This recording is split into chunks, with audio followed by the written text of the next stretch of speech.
اگه تو هم مثل من غیبت کردن دوست داری، پس جایی نرو که قرار عشق ابدی رو غیبتش کنی. قرار واسه قسمت اول از سودا شروع کنیم، چون خدایی خسته‌ترین میکاپا رو سودا داره انجام میده توی عشق ابدی.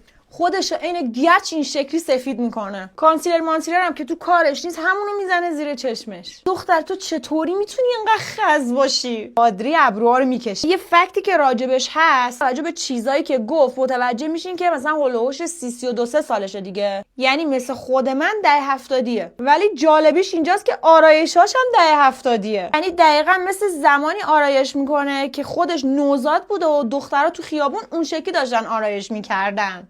شاید یه جوری خط چشم میکشه که به جای اینکه چشمای افتاده‌شو درست کنه بدتر حالت افتادگی میده بهش. بعد اینا مگه همه روز اول نگفتن ما مدلیم؟ اگه مدلین که باید توی لباس پوشیدن و آرایش کردن یه چند سالی از بقیه جلوتر باشین، نه اینکه یه 20 سال عقب‌تر باشین. رژگونه دقیقاً همینقدر نارنجی از همون اینجاهای بینی. من آرایششو بی خیال. چرا با امیر حسین یه جوری رفتار میکنه که انگار شوهرشه و روش غیرتی میشه؟ وا بده بابا، هر کدومتونم که برنده شید بعد از اینکه پولو گرفتید معلوم نیست دیگه با هم بمونید یا نمونید. دیگه این که دلو دادم به تو جزیره، دلم دیگه تنها اینه.